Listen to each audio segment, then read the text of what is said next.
Hi, Dr. Arif. I'm Yaxin. Hello, I'm Carol.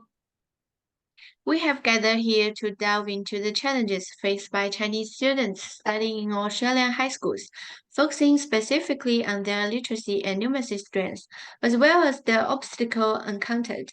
Moreover, we will explore potential methods of support and avenue for further learning. The group that we've chosen is a group of Chinese international students, and they are facing several difficulties in Australia high school. First of all, EAL students who come to Australia with knowledge of another language system, they experience language learning differently to those who have not. Secondly, international students arrive in Australia alone, without the presence of their parents and other family members, they may experience loneliness. In addition, they often have self-care obligations that go well beyond those faced by most young Australians during their secondary education. Basic education in China includes preschool education 3 years, primary education 6 years, and secondary education 3 years.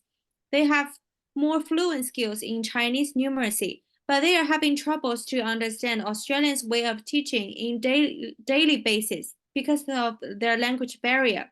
During class time, they sometimes prefer to communicate in Chinese because it's easier for them to understand. Their numeracy skills is on different level. Some students complete the 9-year compulsory education and it's easier to handle the numeracy, but some students need extra time. It's crucial to acknowledge the significance of literacy and numeracy in a student's educational journey and their overall societal engagement. The introduction to the National Literacy and Numeracy Learning Progression say that literacy and numeracy are fundamental to a student's ability to learn at school and to engage productively in society. There are many differences between China and Australia, causing the students facing challenges in literacy and numeracy. Now let's turn our attention to this difference. As Peter Cahill and the CLI team explained, the number of unique Chinese characters used throughout history, although the exact figure is unknown. Similarly, with Alison Dexter stating that there are approximately 171,000 words currently in use. These figures highlight the challenge of mastering a character or words within a lifetime. Consequently, classroom instruction becomes essential in facilitating language learning. Memorization plays a significant role in Chinese education. For instance, within a semester, students may be required to study 20 articles, with 10 of them require memorization. In contrast, Australian education places greater emphasis on individual freedom, development, innovation, and diversification. Teachers in Australia pay particular attention to cultivating students' creativity and independent thinking abilities. The same as numeracy. When the students come to drawing the geometric shape on the x and y axis, Chinese students possess the ability to calculate the coordinates and accurately plot the shape accordingly. Australian students are able to utilize calculators to generate the coordinates and draw the shapes, as they are allowed to bring smart calculator to their final exams. In contrast, Chinese students are not permitted to bring calculator into exams, as doing so will result in disqualification from the National College Entrance Examination. Educators also face various challenges when teaching Chinese international students. Firstly, these students often have different levels of language proficiency, which can hinder their understanding and participation in class. It is essential for educators to provide language support and create a supportive learning environment to help these students overcome language barriers. Secondly, educators must consider cultural differences as Chinese students may have different learning styles and expectations compared to Australian students. Understanding and respecting these cultural differences can enhance the learning experience for Chinese international students. Lastly, educators may face confusion when students use their mother language during class. By addressing these challenges, educators can create a more inclusive and supportive learning environment for Chinese international students. Consolidation of learning is essential for students to retain information effectively. Therefore, it is important for the educator to engage in consolidation activities from time to time. Due to the contrasting teaching method between China and Australia, educators often face concern regarding the efficacy of teaching students who are transitioned from being taught in the first language to being taught in a completely different language. To ensure a more successful learning experience for this group, two possible approaches can be employed. The first approach is to add common knowledge into everyday class. Based on the Australian curriculum, the experiences, understanding, and expectations of an EAL students may differ from those considered common sense in the Australian classroom and must therefore be taken into account.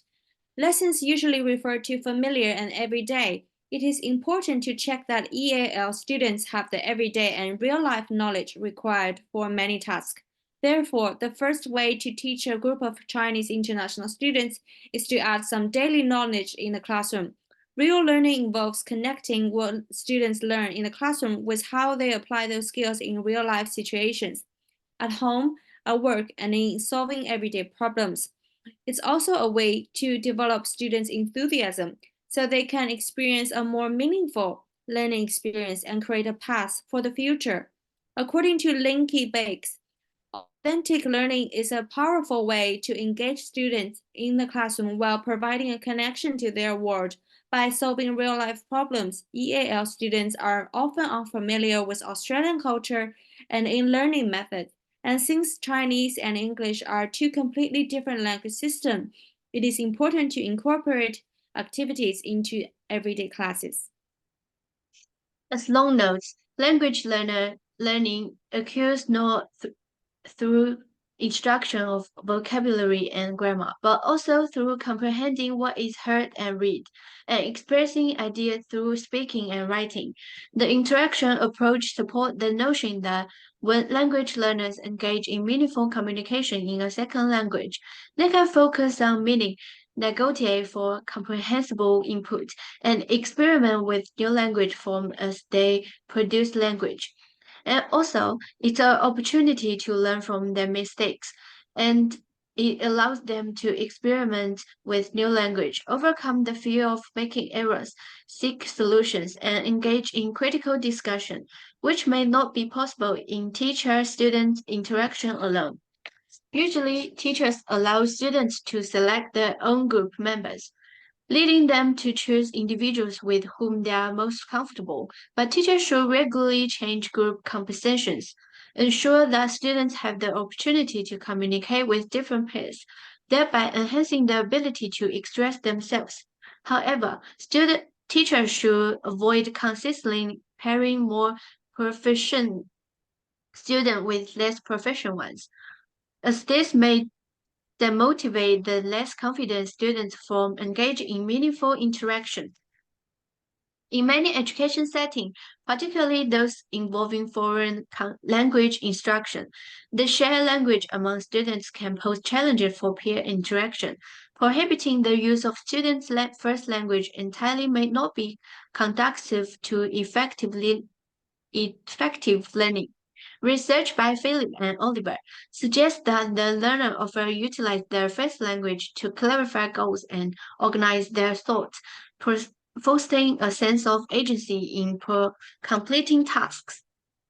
Recognizing the importance of dynamic classroom environment, the Center of Disease Control and Prevention underscored the benefits of classroom activity in promoting students' well-being and academic success.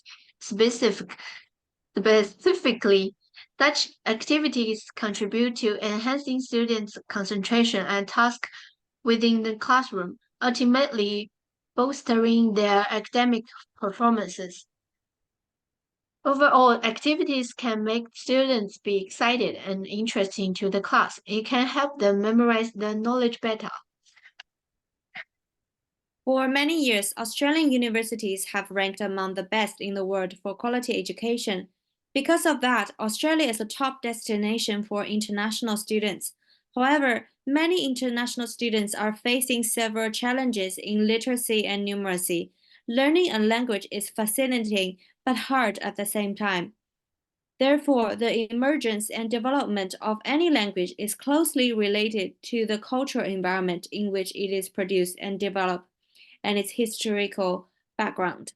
In other words, language learning and application cannot be separated from the society and culture in which it is produced and developed. As the saying goes, a word with you can't talk to other and others can't talk to you. The whole world will be in total silence. Chinese international students and educators both facing challenges when it comes to learning and teaching. But no pains, no gains. If the educator and Chinese international students both put effort in their learning and teaching process, they will eventually achieve success. Thank you. Thank you.